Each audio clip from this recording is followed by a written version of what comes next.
Halo semuanya, selamat datang di YouTube channel aku. Kembali lagi bersama Mega di sini. Hari ini aku akan berbagi tips ke kalian gimana caranya aku mengatur keuangan saat aku masih kuliah. Ini cocok untuk kalian yang masih maba atau misalnya kuliah dan bingung gimana cara atur keuangan. Ini cara aku, semoga kalian suka dan semoga bermanfaat. Oke, jadi masuk untuk biaya pemasukan atau misalnya pemasukan aku tiap bulan itu aku ditransfer sebesar 2 juta rupiah. Nah, uang 2 juta rupiah ini langsung aku alokasikan ke pengeluaran pokok atau pengeluaran yang biasanya emang keluar atau jumlahnya tuh pasti untuk setiap bulannya. Pertama, itu ada bayar kos. Aku bayar kos itu 700.000. Aku juga punya biaya makan, yaitu aku alokasikan 25.000 per hari dikali 30, yaitu 750.000. Ketiga, ada belanja bulanan yaitu 100.000 buat sabun dan lain-lain. Yang keempat ada bensin 40.000. Ketiga ada kelima kuota, dan keenam itu sedekah 50.000. Totalnya jadi ada 1.675.000. Oh ya teman-teman, untuk alokasi dananya bisa kalian sesuaikan dengan kebutuhan dan juga pemasukan kalian. Kalau aku, ini kuota 35.000 sebenarnya agak sedikit opsional karena di kosan aku udah ada wifi dan juga di kampus aku udah ada wifi. Tapi kadang aku tetap beli buat pegangan misal aku butuh telepon. Aku juga bikin alokasi dana tabungan yaitu 100.000 per bulan. Nah, uang 2 juta tadi dikurangin pengeluaran pokok dan juga tabungan 100.000, itu ada sisa 225.000. Ini aku masukin atau aku alokasikan ke pengeluaran yang tak terduga. Ini untuk pengeluaran yang jumlahnya nggak tetap tiap bulannya. Misalnya buat tugas, atau misalnya aku sakit dan harus periksa ke dokter, atau misalnya biaya organisasi, aku jajan, atau misalnya beli skincare. Aku pakai uang yang ada di 225.000 ini. Karena uang 225.000 ini pengeluarannya itu tidak tetap atau masih nerka-nerka untuk tiap bulannya. Ini tuh bisa jadi peluang buat kalian nabung atau nambahin jatah tabungan tiap bulan, atau kalian bisa nombok di akhir bulan. Ini tergantung gimana kalian mengatur keuangan dalam satu bulan, kalian bijak atau enggak. Makanya perlu dibuat pencatatan atau pembukuan pengeluaran supaya terpantau kalian itu ngeluarin apa aja sih, sesuai sama budget atau enggak, daripada kalian nombok di akhir bulan. Biasanya aku bikin tabel kayak gini, itu ada tanggal, keterangan, sama nominalnya. Misalnya aku lagi irit, aku bisa nambahin jatah tabungan aku tiap bulan. Yang tadinya 100.000 bisa dapat lebih. Ini nguntungin banget dan bisa dipakai untuk yang lain. Oh ya, untuk tabungan aku juga bakal jelasin sedikit. Jadi aku itu kalau nabung biasanya lebih suka ada targetnya. Jadi aku tuh nggak kayak nabung aja gitu 100.000 tiap bulan, tapi aku lebih suka ada targetnya. Jadi aku lebih termotivasi. Nah, untuk tabungan aku sendiri biasanya aku pakai buat beli target atau beli sesuatu yang bisa jadi investasi. Misalnya mesin jahit, kamera, HP atau tripod. Dimana barang-barang ini aku pakai buat ngedukung passion aku. Passion aku ini akan aku gunakan untuk mendapatkan uang lagi. Jadi di sini aku pengen jelasin bahwa kita bisa muter uang dari apa yang kita punya, kita kumpulin, kita beli sesuatu atau kita gunakan untuk sesuatu yang bisa menghasilkan uang lagi. Jadi di sini uangnya muter terus, dan kita bisa mengolah keuangan lebih baik lagi.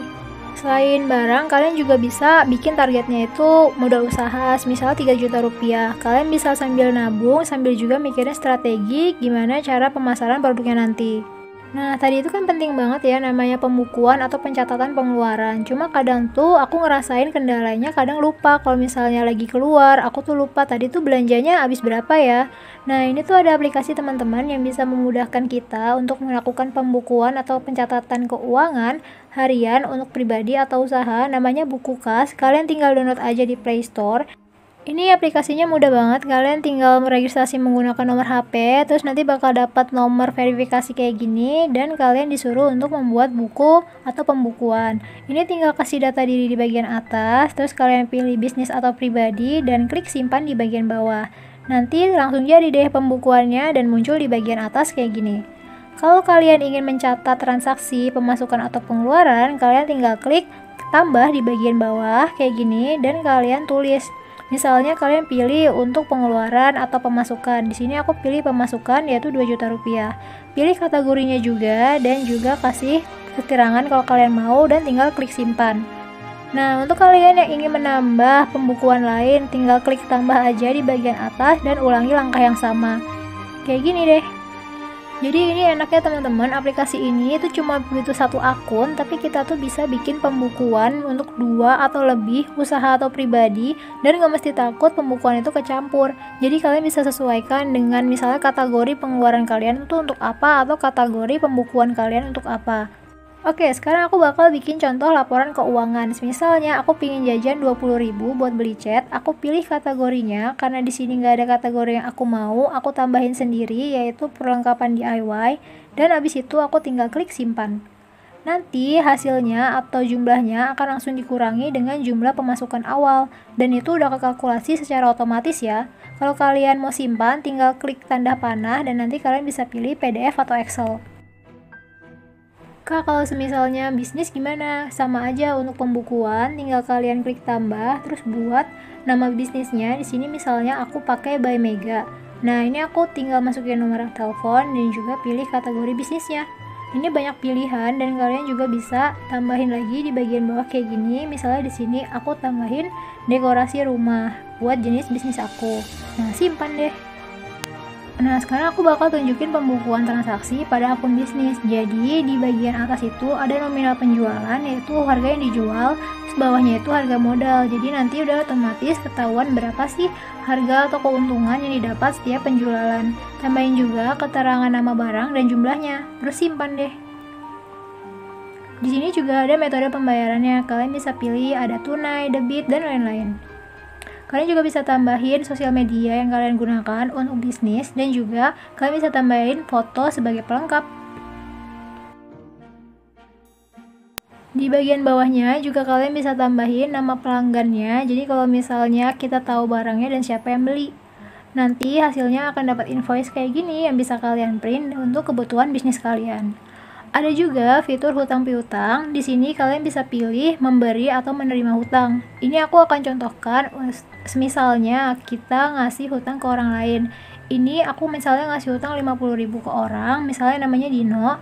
Kalian bisa tambahin kontak kalau kalian punya nomornya. Tinggal tambahin catatan, misalnya di sini hutang hiasan dinding, dan catat tanggal buat jatuh tempo atau kapan kita nagih hutangnya.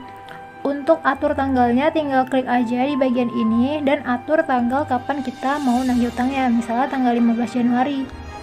Nah, kayak gini nih. Nanti aplikasi ini akan mengingatkan untuk nagih hutangnya nih ke si Dino. Selesai deh. Jangan lupa kalau udah lunas diklik ya, biar nanti kita catat juga untuk hutangnya sudah lunas. Aplikasi ini juga menyediakan kartu nama digital, jadi enaknya kalau kalian pingin punya usaha dan pingin ngasih tahu orang-orang nih, aku punya usaha ini, kalian bisa langsung bikin kartu namanya di sini dan langsung share aja di sosial media.